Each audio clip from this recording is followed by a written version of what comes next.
Hello दोस्तों, जय हिंद। आशा करते हैं कि आप सभी अच्छे होंगे। आप सभी का स्वागत है हमारे इस यूट्यूब चैनल में जिसका नाम है ड्रीम लाइफ। तो बीपीएससी टीआरई 3.0 का री एग्ज़ाम जो हुआ था उसका आंसर की अपलोड कर दिया गया है। ठीक है, तो सबसे पहले इस वीडियो में हम लोग जानेंगे कि किस किस क्वेश्चन पे हम लोग चैलेंज कर सकते हैं और किसका आंसर मिलने की संभावना है और किसका नहीं। तो चलिए स्टार्ट करते हैं। तो सबसे पहला एक डाउट में हम लोग का क्वेश्चन था सोनार तकनीक वाला। ठीक है, इसका आंसर बीपीएससी ने क्या माना है, इनमें से एक से अधिक, जो बिल्कुल सही है, इसमें कोई डाउट नहीं है। चैलेंज करने पर भी इसका आंसर नहीं मिलेगा। ठीक है, जो एनसीईआरटी में क्लियर दिया हुआ है। और एक सबसे ज़्यादा चर्चित क्वेश्चन था ये वाला 44 नंबर, जो वायुमंडल अपनी अधिकतम ऊर्जा प्राप्त करती है।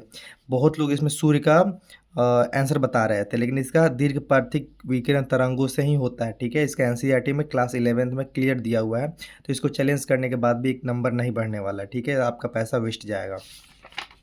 उसके बाद आते हैं, यहाँ पे क्वेश्चन दिया हुआ है हमारा कि उल्टे एवं सीधे दोनों प्रकार के परिस्थिति की पिरामिड किस में पाए जाते हैं।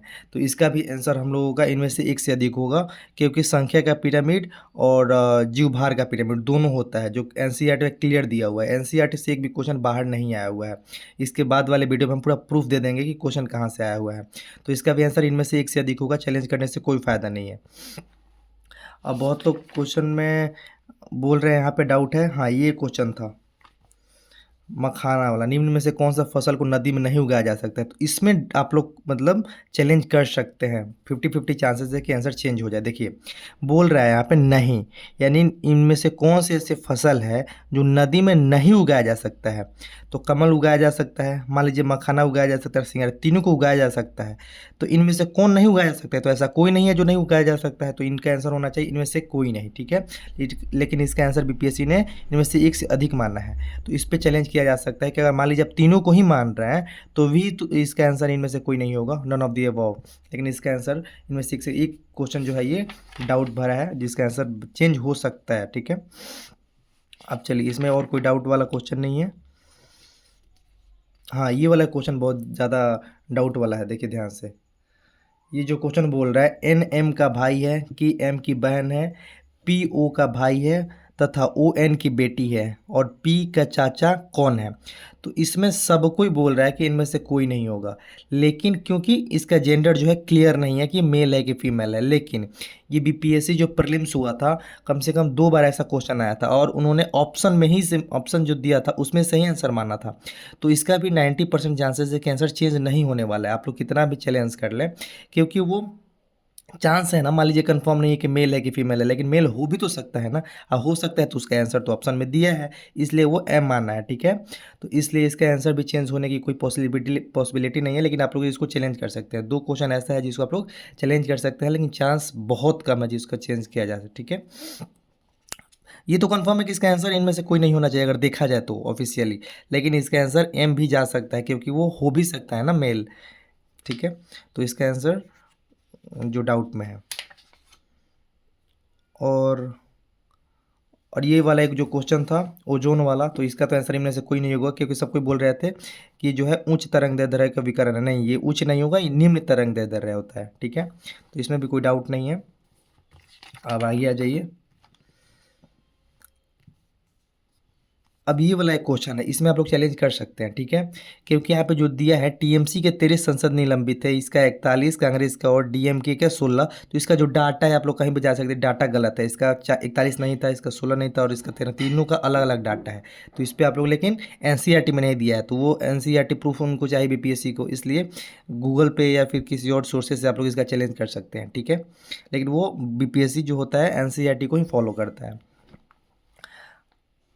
अब इसमें बहुत लोगों को कन्फ्यूज़न था कि पश्चिम बंगाल, नहीं इसमें नहीं, ये तो सही है। हाँ, ये वाला कन्फ्यूज़न था कि शीत ऋतु के तमिलनाडु के तटीय क्षेत्रों में वर्षा का होने के कारण तो लौटते हुए दक्षिण पश्चिम जो था, उत्तर पश्चिम सब कोई बोल रहा था, लेकिन वे दक्षिण पश्चिम ही माना है। तो इसलिए इसका आंसर सही है और इसमें भी कोई डाउट नहीं। और ये क्वेश्चन है, देखिए, अम्लीय वर्षा के लिए प्रदूषक है। ठीक है, तो इसका बहुत सारे लोग बोल रहे हैं कि इसका CO2 भी होगा, यानी कार्बन डाइऑक्साइड भी इसका प्रदूषक जो होता है अम्लीय वर्षा के लिए। ठीक है, तो इसका आंसर मतलब जिसका इसका अगर आप लोग प्रूफ में देखें तो क्लास 7 SCERT जो बिहार में चलता है। तो देखिए यहाँ पे क्या लिखा है, क्या आप जानते हैं। और यहाँ पे क्या डायरेक्ट लिखा है, वर्षा जल में ये अम्ल कहाँ से आते हैं?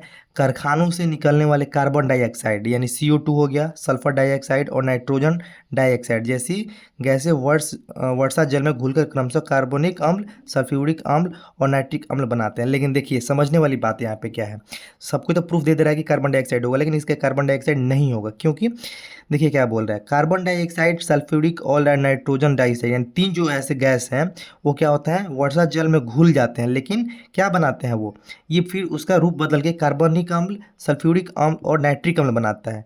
डायरेक्ट ये वर्षा नहीं बनता है, ये क्या होता है, ये तीनों मिलके और क्या बनाता है, ये कार्बनिक अम्ल, सल्फ्यूरिक अम्ल और नाइट्रिक अम्ल बनाता है।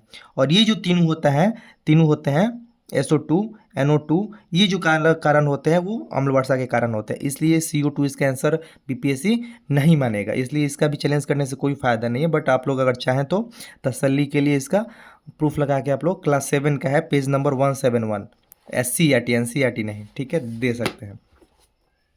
अब चलिए आगे आ जाइए। इसका सब कोई बोल रहे हैं कि तिब्बत होना चाहिए, मतलब बहुत सारे लोग जो तिब्बत लगाए हैं बोल रहे हैं तिब्बत होना चाहिए। तो देखिए इसका ऑथेंटिक प्रूफ आपको कहीं नहीं मिलेगा, ठीक है। और ताइवान उन्होंने माना है तो उसको चेंज नहीं करेगा, इस बात पे आप भ्रम में मत रहिए कि इसका चेंज हो जाएगा, तो ताइवान का ताइवान ही रहेगा। PPSC इस बार बहुत सारे क्वेश्चन को मतलब 1 या 2 मगर हम लोग माने तो उसको डाउट है, अदरवाइज कोई भी ऐसा क्वेश्चन नहीं है जो उन्होंने आंसर गलत दिया है, ठीक है। चलिए तो इसमें देख लेते हैं और कौन सा क्वेश्चन डाउट में है। ये देखिए सब कोई बोल रहा था चीड़ का पेड़ नहीं होगा, झाड़ियों का पेड़ होगा, लेकिन क्लास 7 का चैप्टर 1 SCERT क्लास 7 का जाके देख लीजिए, वहाँ पे डायरेक्ट लिखा है चीड़ और सागवान के पेड़ जो होते हैं वहाँ पे होते हैं। क्लास 7 SCERT पेज 1 जाके देख लीजिए, ठीक है, वहीं पे दिया हुआ है, तो इसका चीड़ ही आंसर होगा। इसमें झाड़ियों पे या बाज पे करने वाला का आंसर गलत है। और इसका बहुत सारे लोग बोल रहे थे कि ज्वालामुखी होगा, भ्रंशमूलक आंसर NCERT में क्लियर दिया गया है, ठीक है। हाँ ये क्वेश्चन ये वाला है, देखिए निम्न में से बिहार में सबसे पुरानी परियोजना कौन सी है? तो सब कोई बोल रहा है सोन नदी और प्रूफ भी दे रहे हैं क्लास NCERT का, ठीक है, सॉरी SCERT। लेकिन ये कब हुआ था? 1974 में हुआ था, ठीक है। तो क्या बिहार उस टाइम अलग हुआ था? नहीं हुआ था, ठीक है। इसलिए वो दामोदर मानना है और इसको चैलेंज करने पर भी ये दामोदर ही रहेगा, ठीक है। तो इसलिए इसका आंसर सोन नदी नहीं होने जाने वाला है। और सबसे बड़ी बात है कि यहाँ पे क्या लिखा है, नदी घाटी परियोजना, और जो सोन था वो क्या था, नदी घाटी उस टाइम नहीं था, वो क्या था, नहर था। तो नदी में और नहर में अंतर होता है। और यहाँ पे एक क्वेश्चन था, इसमें भी डाउट था, ज्वालामुखी क्रिया में अंतिम प्रतीक क्या था? तो इसका क्रेटर बता रहे थे आप लोग, लेकिन NCERT क्लास 7 में ही, यानी क्लास 7 से मोस्ट मतलब सबसे ज़्यादा क्वेश्चन आया है, उसका आप लोग देख सकते हैं सबसे ऊपर क्या होता है, धुआं निकला है, ठीक है। धुआं तो जिसको राख वहाँ पे लिखा है हिंदी में, तो धुआं मतलब राख, धुआंरे आंसर इसका एकदम सही है। हाँ ये जो क्वेश्चन है आप लोग इस पर चैलेंज कर सकते हैं, इसका हमको पूरा पूरा कंफर्म है कि मिल सकता है 1 नंबर आप लोगों को। निम्न में से कौन सा 3 मई 2023 से मणिपुर में जाति हिंसा का महत्वपूर्ण कारण था? इसका आंसर केवल होना चाहिए था मैतेई समुदाय के जनजाति का दर्जा देना, ठीक है। लेकिन इसका आंसर इनमें से माना है कि इनमें से एक से अधिक, इसका आरक्षित नौकरियों का भी मान लिया है, लेकिन ऐसा कुछ भी नहीं था, केवल मैतेई समुदाय का जनजाति का दर्जा था। इसका 1 नंबर बढ़ने की पूरा पूरा पॉसिबिलिटी है, अगर कोई आप चैलेंज करता है आप लोगों में से तो। अगर आप लोग कमेंट में बोलिएगा तो हम जितने क्वेश्चंस पर डाउट है हम चैलेंज कर देंगे, आप लोगों को कोई नीड नहीं है चैलेंज करने की, ठीक है। तो चलिए, और इसमें कोई डाउट नहीं है तो आप लोगों को और किस क्वेश्चन पे डाउट है और किसका प्रूफ चाहिए आप लोग कमेंट बॉक्स में बताएं। चलिए तब तक के लिए जय हिंद जय भारत, आशा करते हैं कि आप सबका जॉब हो जाए। और कितना नंबर आप लोगों का पहले से घटा है आप लोग प्लीज़ कमेंट में बताएं। जय हिंद जय भारत।